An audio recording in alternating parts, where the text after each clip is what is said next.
Pray. As I trust God, there is a need to be creative enough. There is a need to be innovative. So let me go through the tough times. I don't want us to remember the cold times.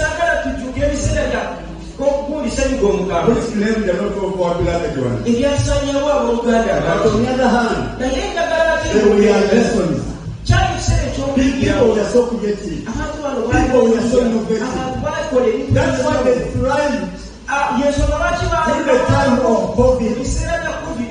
Therefore, brethren, when they are called into church, even as we pray, even as we may not fear, even as we cannot be the friends of the Lord, also God has given us wisdom.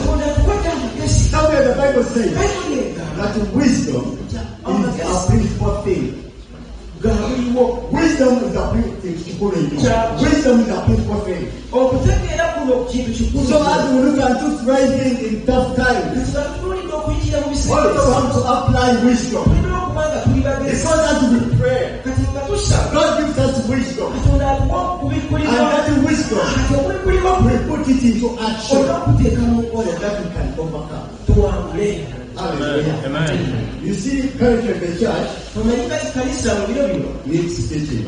Not this matter of take it, have it, it is yours, and hallelujah. Amen. They are principles of the kingdom of God. Because as much as you may be understanding Isaiah 43,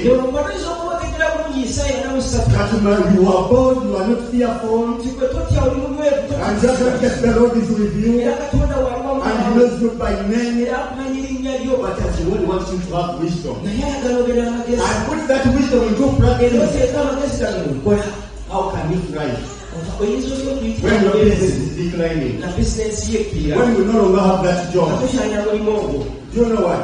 I told you about the President of the United States of America. There are those sensitive areas that he has touched.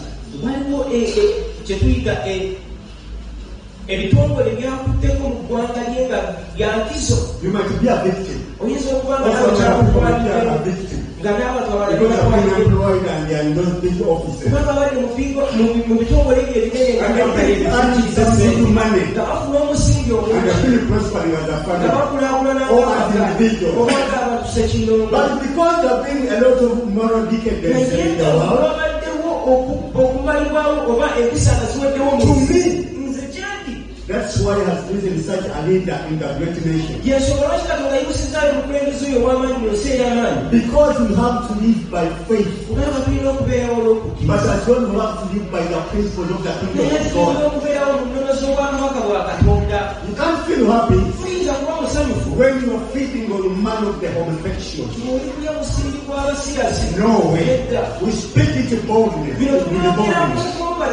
Because we are ambassadors of the kingdom of God. There is no way we can compromise. So even we attend those people who are being deported, mainly from that country, that take heart. The Lord is with you. Hallelujah. Amen.